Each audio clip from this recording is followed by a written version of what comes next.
तो अब जैसे इमोशनल इंटेलिजेंस आप लोगों ने पढ़ लिया, तो केस स्टडीज़ जो आपके सामने आ सकती हैं, बहुत सारी तो एग्ज़ाम में आई हैं, लेकिन अब जैसे एक सिचुएशन भी आप में किसी ने पूछा कि जंतर मंतर पे जो हुआ, वो भी तो एक केस स्टडी है।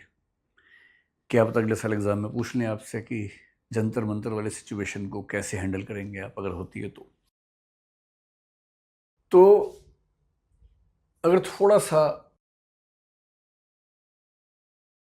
आप एक सिविल सर्वेंट के नज़रिए से सोचेंगे, तो मेरे ख्याल से ये मामला बेसिकली इमोशनल इंटेलिजेंस का ही है और कुछ ज़्यादा है नहीं। जैसे अभी हमने थोड़ी देर पहले जो पढ़ा कि इमोशनल इंटेलिजेंस के लिए बहुत ज़रूरी ये होता है कि आप ये समझ पाएँ कि आपका अपना जो मेंटल स्टेट है, मूड है, इमोशन है, वो कैसा है और उसे रेगुलेट कर पाएँ। यानी ऐसा कुछ ना कहें, ऐसा कुछ ना बोलें जिससे बिना बात के तनाव पैदा होता हो। भाई किसी को आप अनावश्यक रूप से तनाव देंगे सामने वाले व्यक्ति को, तो परेशानी तो होगी ही। अब ये प्रशासक के लिए किसके लिए है कि एम्प्लॉइज़ को, स्टाफ को, जनता को ऐसे परेशान ना करे। और नेताओं के मामले में, सरकार के मामले में कि जो जनता के समुदाय आपसे नाराज़ हो सकते हैं, वहाँ इस बात का ध्यान रखना है। अब मैं आपको 2 एग्ज़ाम्पल देके समझाता हूँ। जुडिशरी का बड़ा सम्मान करना चाहिए, मैं करता भी हूँ, लेकिन अगर मैं अपने वर्तमान चीफ जस्टिस ऑफ इंडिया जो हैं, सूर्यकांत जी, अगर 2 इंसिडेंट्स की बात करूँ। ये जो आंदोलन है, आंदोलन तो बहुत पीछे से इसकी बैकग्राउंड बन रही थी। कई साल से कई पेपर लीक हुए, बच्चे नाराज़ हैं और ऐसा नहीं कि मामला केवल नीट का है। नीट तो एक चेहरा बन गया है इस चीज़ का। पेपर तो और भी लीक हो रहे हैं, एसएससी में भी हुए, कई एग्ज़ाम हुए ही नहीं, यूजीसी का हुआ। तो धीरे-धीरे एक माहौल ऐसा बन गया कि पेपर लीक हो रहे हैं, सरकार कुछ कर नहीं रही। कई पेपर ऐसे हैं जो राज्य सरकारों में लीक हुए, पर जब जनता नाराज़ होती है, वो ये नहीं सोचती कि पेपर किसका लीक हुआ, बस ये कि माहौल है कि पेपर लीक हुए। नीट 2026 ने इस माहौल को गहरा कर दिया। 20 बच्चों के आसपास जिन्होंने सुसाइड कर लिया, उस बात से माहौल और ख़राब हो, क्योंकि बच्चों की मौत इससे बुरा क्या हो सकता है। तो समाज में तनाव था। मेरा ख्याल है कॉकरोच जनता पार्टी को नीट मामले से बुनियादी तौर पे कोई सीधा मतलब नहीं था। आप अगर इंसिडेंट की क्रोनोलॉजी देखें तो कैसी चीज़ें बिगड़ती हैं, सरकार के लिए भी, ब्यूरोक्रेसी के लिए भी।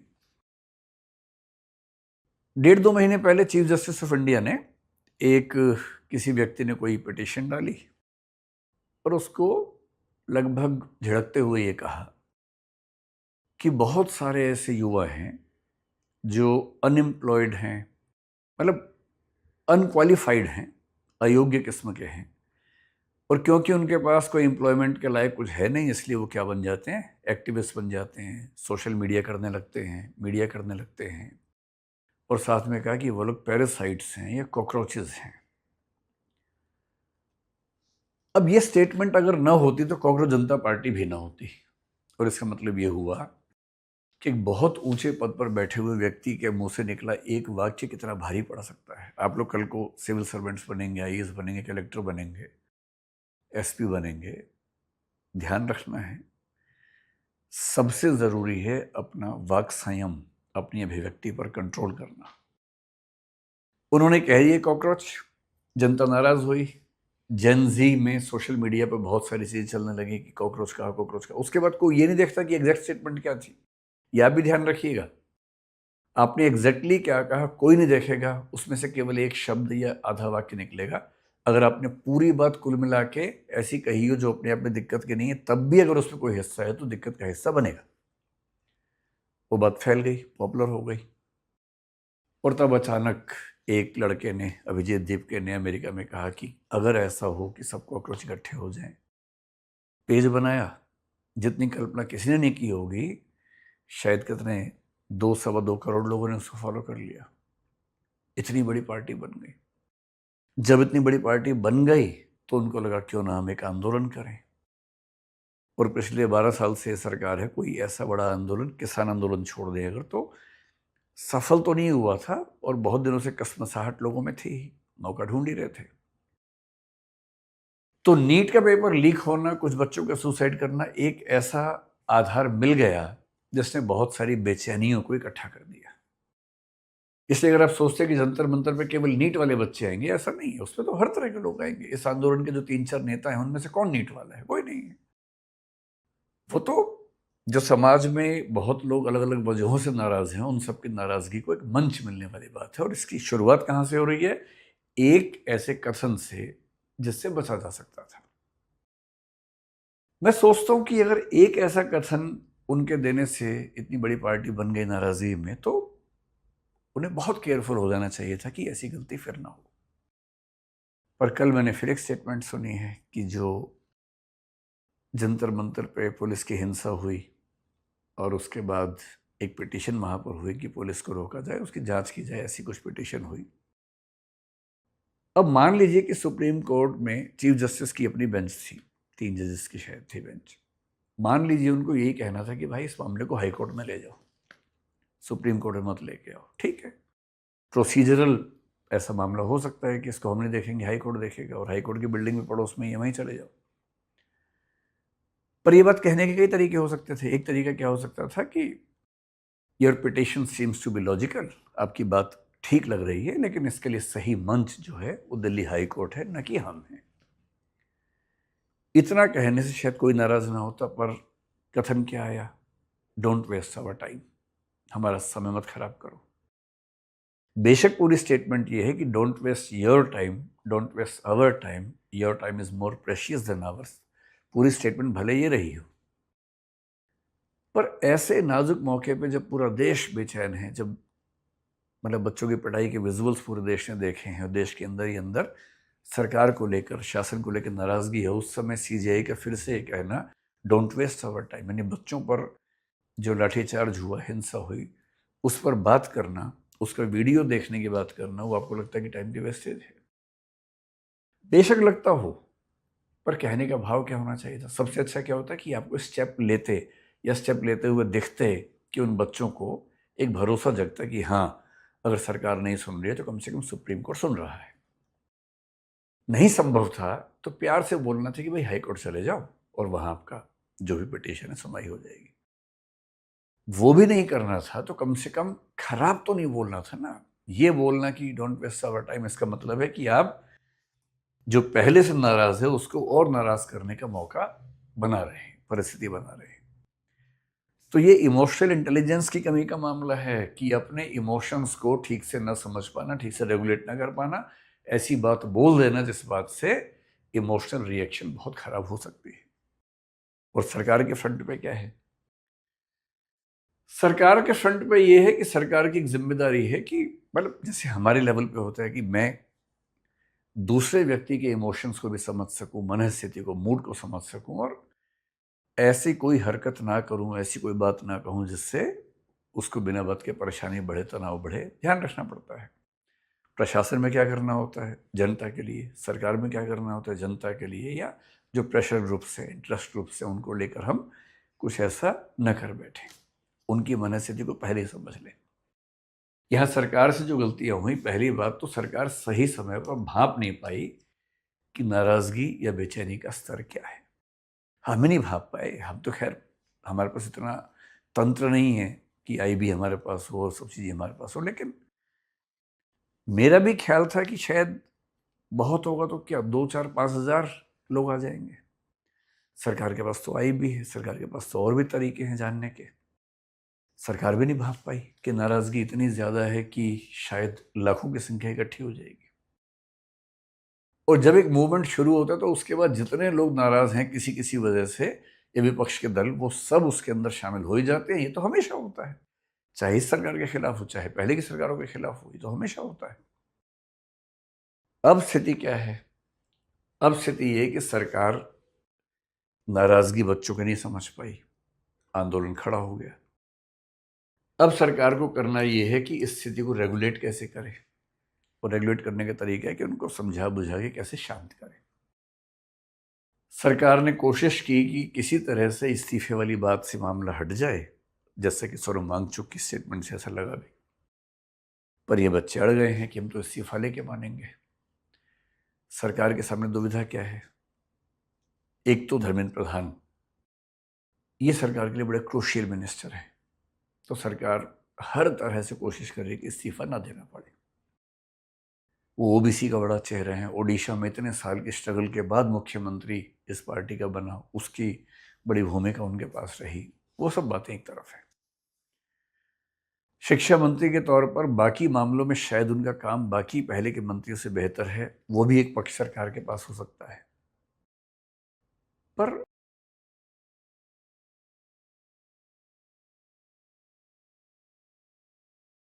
तरह से इस्तीफे वाली बात से मामला हट जाए, जैसे कि सोनम वांगचुक की स्टेटमेंट से ऐसा लगा भी, पर ये बच्चे अड़ गए हैं कि हम तो इस्तीफा लेके मानेंगे। सरकार के सामने दुविधा क्या है? एक तो धर्मेंद्र प्रधान, ये सरकार के लिए बड़े क्रूशियल मिनिस्टर है, तो सरकार हर तरह से कोशिश कर रही है कि इस्तीफा ना देना पड़े। वो ओबीसी का बड़ा चेहरा है, ओडिशा में इतने साल के स्ट्रगल के बाद मुख्यमंत्री इस पार्टी का बना, उसकी बड़ी भूमिका उनके पास रही। वो सब बातें एक तरफ है।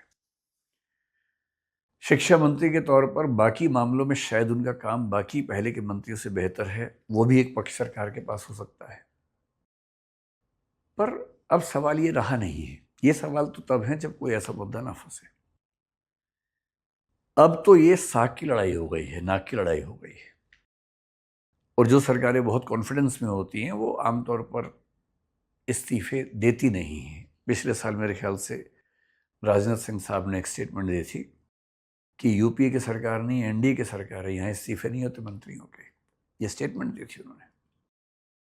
कोई भी सरकार जब कॉन्फिडेंस में होती है तो इस्तीफा नहीं देना चाहती है किसी मंत्री का, क्योंकि उससे इकबाल कमज़ोर होता है, उससे एक मैसेज कन्वे होता है सब लोगों को कि ये सरकार झुकाई जा सकती है, बस तुम एक मोर्चा बढ़िया सा बनाओ, आंदोलन बनाओ, सरकार झुक जाएगी, ये मैसेज कन्वे होने लगता है। तो सरकार तो पूरी कोशिश करती है, करेगी कि इस्तीफा न हो। आंदोलन करने वाले इससे नीचे मानने को ही तैयार नहीं है। तो अब ये मामला नाक की लड़ाई जैसा, साग की लड़ाई जैसा है। अब इसमें होगा क्या, कहना बड़ा मुश्किल है क्या होगा। सरकार अपने तरीके से कोशिश करेगी, आंदोलन अपने तरीके से करेगा। आंदोलन के पीछे समर्थन सारे विपक्षी दलों का हो गया है, तो अब ये तनाव ठीक ठाक रहेगा। इतना बड़ा मामला हो जाएगा, संभावना शायद सरकार को नजर नहीं आई थी, पर ये हो गया है। अब हो गया है तो क्या करना चाहिए? मेरा अपना मानना है कि जब सरकार किसान बिल लेके आई थी तब भी दुविधा ये थी कि किसान बिल को लोगों से बात करके, विमर्श करके क्यों नहीं लेके आए थे, क्यों अचानक पास करवा लिया। 1 साल से ऊपर समय तक आंदोलन चला, सड़कें जाम रही, अंत में सरकार को पीछे हटना पड़ा। तो ऐसा नहीं है कि सरकारों को पीछे हटना कोई बहुत बुरी बात है, कभी कभी ऐसा हो जाता है। सिचुएशन, आपने जो सोचा था सिचुएशन वैसी नहीं है, चीज़ें बहुत बिगड़ गई हैं, तो पीछे हटना भी कोई बहुत बुरा विकल्प तो है नहीं। भाई अंततः बच्चे तो देश के बच्चे हैं ना, वो कांग्रेस के बच्चे हैं या बीजेपी के बच्चे हैं ऐसा तो है नहीं, देश के बच्चे हैं। और अगर बच्चों को ऐसा लगने लगा है कि एक सिंबॉलिक विक्ट्री के तौर पर हमें उस व्यक्ति का इस्तीफा चाहिए जो बेशक इस प्रोसेस में रोजमर्रा इन्वॉल्व नहीं था, पर जिसकी अकाउंटेबिलिटी बनती है अंतिम रूप से उस मिनिस्ट्री को संभालने की, मतलब मेरा ख्याल है कि अगर मैं उस जगह होता या कोई और व्यक्ति शायद होता तो इस्तीफा कोई मांगे इसकी जरूरत ही नहीं थी। ऐसी घटना 2-4 बार हो गई, इस्तीफा अपनी ओर से दे देना चाहिए। और पहले हमारे देश में ऐसी परंपरा नहीं है, बहुत लोगों ने इस्तीफे दिए हैं। रेल की एक दुर्घटना होती थी, रेल मंत्री का इस्तीफा होता था। हमने ऐसा, जब हम स्कूल कॉलेज में रहे, ऐसी कई घटनाएं हमने देखी हैं। तो अब सरकार क्या करेगी? देखिए, ये सरकार की इमोशनल इंटेलिजेंस की एक परीक्षा है। और मेरा ख्याल है कि अगले 1-8 साल में ऐसा कोई प्रश्न केस स्टडी के चेहरे में थोड़ा घुमा फिरा के आपके सामने आएगा और अगले 8-10 दिन में शायद कोई फैसला निकले। लेकिन इमोशनल इंटेलिजेंस में एक फॉर्मूला ये भी होता है, बड़े युद्ध जीतने के लिए छोटी मोटी लड़ाइयाँ हार जाना ठीक रहता है। और यदि कोई छोटी मोटी लड़ाई इतनी बड़ी हो जाए कि उससे सब कुछ खत्म हो सकता हो, तो कभी कभी अपमान का घूंट पी के, या ये मान के कि अंततः बच्चे तो सारे देश के बच्चे हैं, एक आध स्टेप पीछे लेना कोई बहुत बुरी बात नहीं है। मेरी समझ में इससे देश के बच्चों के बीच में एक बड़ा अच्छा मैसेज भी जाएगा कि सरकार हमारी बात सुनती है, समझती है और समाधान करने में तत्पर रहती है। बाकी तो जो होगा सो होगा, आप भी देखेंगे, हम भी देखेंगे। और आप में से एक बच्चा पूछ रहा था कि सर हम आंदोलन में जाएं कि ना जाएं। भाई, आप सबकी उम्र 18 साल से ज़्यादा है, आप छोटे बच्चे तो हैं नहीं। तो ये अपने विवेक से आपको तय करना है। अगर आपका ज़रा भी मन करता है तो जाइए, उस माहौल को देखिए। जब हम आपकी उम्र में थे तब मंडल कमीशन के खिलाफ आंदोलन हुआ था, हमने खूब पार्टिसिपेट किया था, बिना ये समझे कि मंडल कमीशन क्या होता है, समर्थन करना चाहिए नहीं करना चाहिए, पर हम गए थे, बड़ा मज़ा आया था उसमें। अगर आपका मन है तो कम से कम और देख के आइए कि माहौल कैसा होता है, कैसे वो बच्चे काम करते हैं। लेकिन एक्टिवली सपोर्ट करना है या नहीं, ये आपके विवेक का मामला है, अपनी सोच समझ का मामला है। आप जिम्मेदार हैं, अपने हर फैसले के लिए आप करें। और मैं ऐसे कई बच्चों को जानता हूँ अपने परिवार में जो लोग वहाँ गए और पूरा वहाँ का माहौल देख के आए। कुछ खुश भी हुए, कुछ ने ये भी कहा कि हमें उतना